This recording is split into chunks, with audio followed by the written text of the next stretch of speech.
Olá pessoal, tudo bem? Nesse vídeo aí eu vou apenas tentar responder o enigma de Aquitânia. Então, o problema que foi da aula 11. E antes da gente aprofundar um pouco nesse assunto, porque ele vai dar um pontapé no pequeno conteúdo da filosofia chamado antropologia. Ah, Tem algumas coisas que eu gostaria de comentar que vem a ser a relação de como fazer avaliações ou como trabalhar de acordo com o planejamento de aulas. Hoje, nós vivemos num período onde o próprio conhecimento passa a ter um valor de como você o utiliza e não apenas como você o mantém. Então, o que era antes um ensino que exigia decorar um determinado conteúdo, hoje ele tem que ser transformado. Hoje ele tem que ter uma certa utilidade à própria vida da pessoa. Então, assim, quando vocês discutem, mas esse problema é muito difícil, eu não consigo fazer, bem, infelizmente eu tenho que falar isso de uma maneira mais concisa, porque esse é apenas um pequeno problema básico, da qual vocês têm que aprender a destrinchar ele para poder viver numa sociedade complexa. Vocês estão vendo hoje que nós não vivemos mais numa sociedade que fica estagnada. Vocês mesmos têm aparelhos de comunicação hoje nas mãos que não poderia ser entendido questão de 3, 4 anos atrás.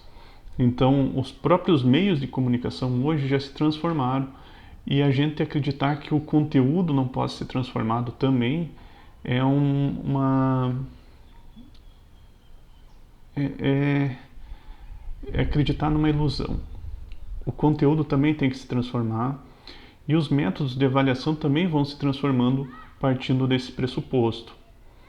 Então, assim, eu tentei fazer alguma coisa além, uma coisa mais que exige mais de um pensamento reflexivo de vocês, que exige mais de vocês tentarem resolver problemas, que é uma das exigências hoje de uma nova educação.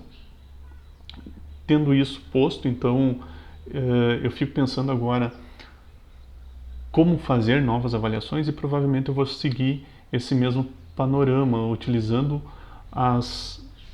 pelo menos metodologias diferenciadas para que vocês não fiquem estagnados. Vocês vão poder usar os mecanismos de buscas que vocês têm, vocês podem usar toda a informação que vocês estão ao seu alcance, além de procurar novos conteúdos de novas formas. Então, acreditar que a avaliação tem que ser apenas de um conteúdo pré-dado é uma coisa meio supérflua. Eu acho que nós temos que transformar essa nossa visão.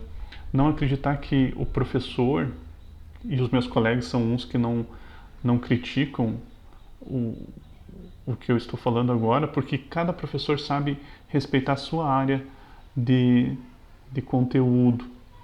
Então nós somos colegas que busquem uma melhoria na educação.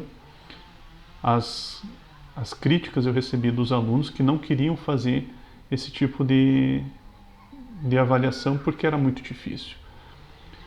Insisto nisso, vocês alunos, não estão mais presos a um ensino fundamental básico, então vocês não estão lá no fundamental, na oitava, sétima, sexta série, da qual o professor tem que ser aquele que vai segurar a mão de vocês para atravessar a rua, certo? Então, hoje, vocês estão no ensino médio e o ensino médio exige mais de vocês.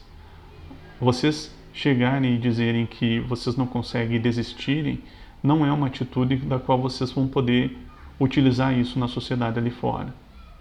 Então, a desistência é uma coisa muito sem sentido na nossa sociedade. Eu acho que a gente poderia ir além se a gente pudesse exigir um pouco mais de nós nas nossas atividades.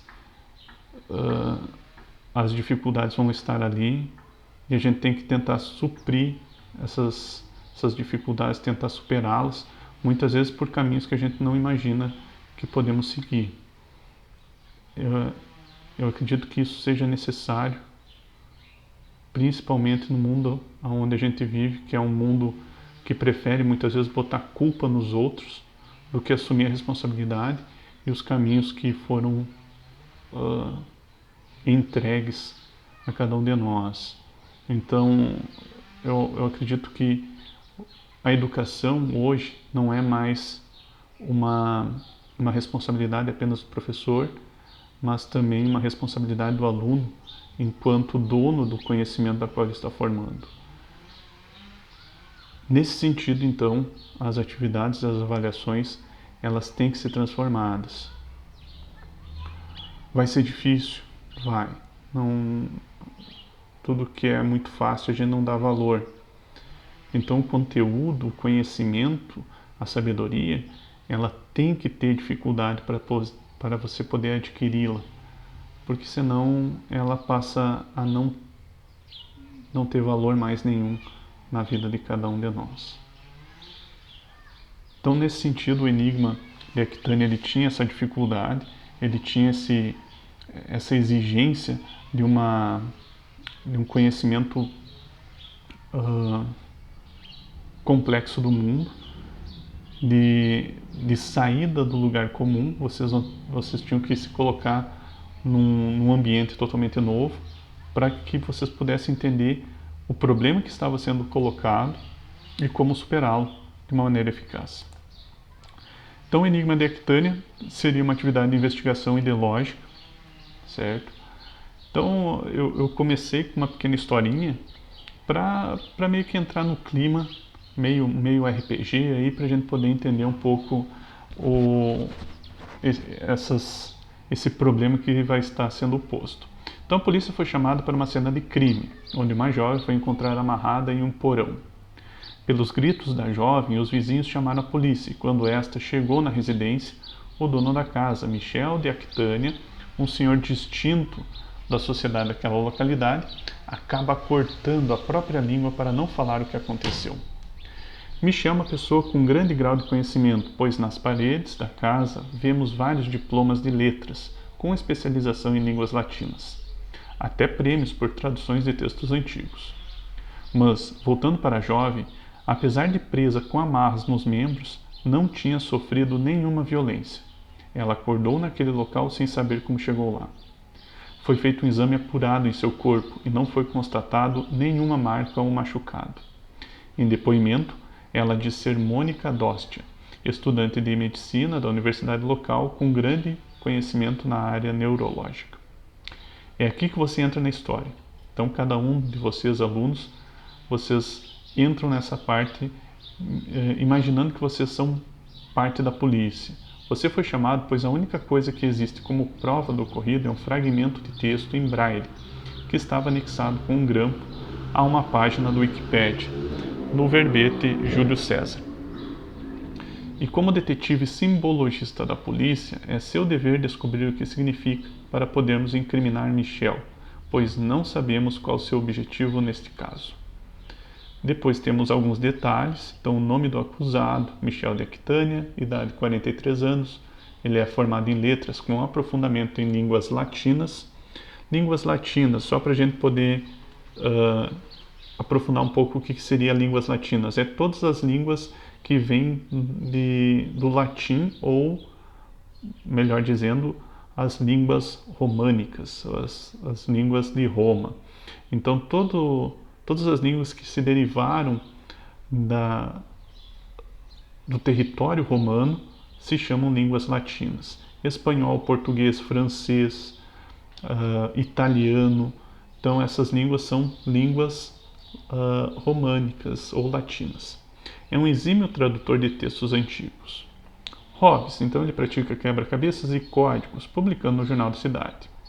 Tem uma psicologia, tem um temperamento calmo e introspectivo. E uma observação, uma coisa estranha na página em braille é que estava escrito no canto inferior as letras A igual a D.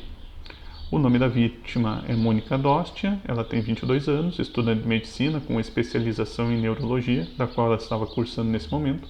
Hobbies: pratica caminhada ao fim da tarde nas ruas da universidade. A psicologia dela é explosiva, pois já aconteceu de ser expulsa de uma festa por briga. Observação: em sua perna tinha uma estranha pintura feita de tinta de genipapo. O padrão do desenho está logo abaixo. Então aqui está o desenho que foi identificado na perna dela. Então aqui vocês são chamados a descobrir o quanto antes o que significa a mensagem, assim como quem a escreveu e o que ela queria fazer antes que ela possa pagar a fiança e sair livre da prisão. Vocês podem ver que a mensagem está em braille. O que significa essa mensagem? Essa mensagem ela foi colocada aqui de um fragmento retirado do texto dos Canibais, de Michel de Montaigne. Então, antes que vocês pudessem imaginar o que está sendo colocado ali, então o texto de Montaigne ele tinha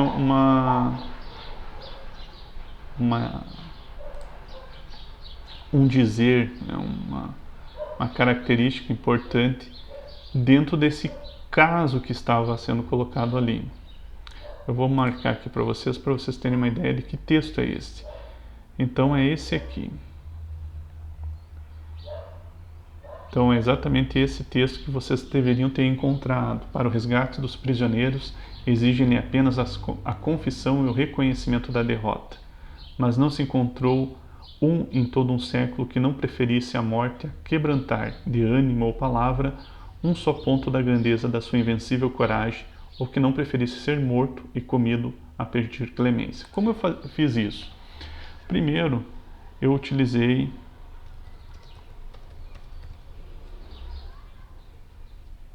na busca do Google o texto de Michel de Montaigne. Provavelmente vocês encontrariam esse texto de 6 páginas. Na página 4 aparece esse fragmento. Isso está primeiro, segundo, no terceiro parágrafo da página 4. Vamos encontrar aqui.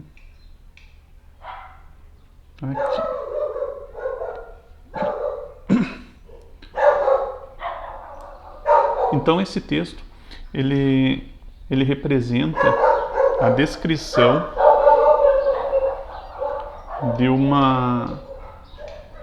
um momento em que Montaigne ele encontra um homem que viveu nas Américas no início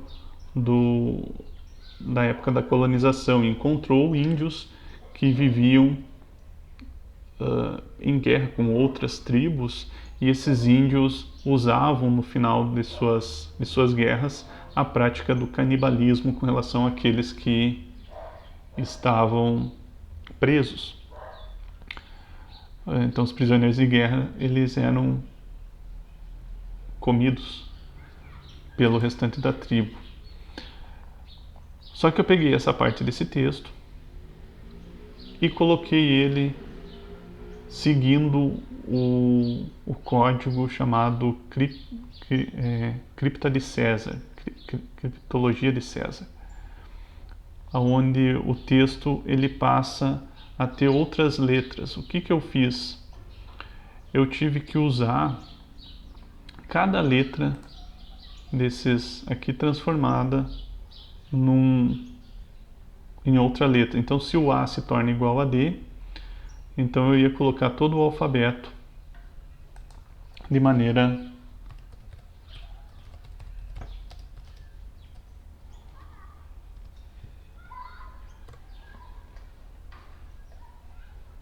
se o A se torna igual a D, o B se torna igual a E, o C igual a F.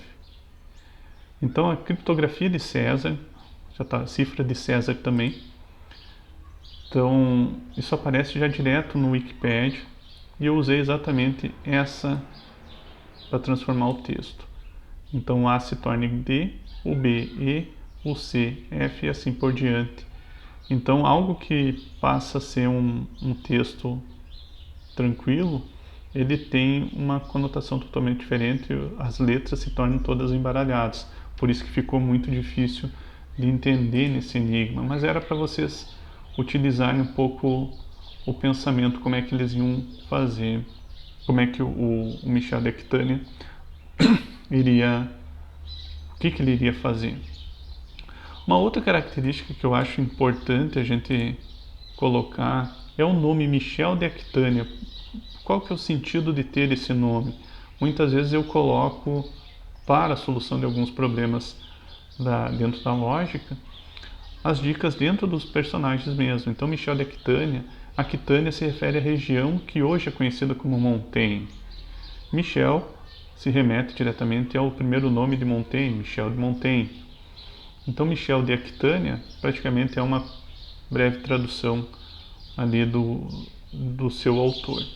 Então, quando a gente vai no texto, logo abaixo, quem escreveu esse texto, então, criptografado, não pode ser Júlio César.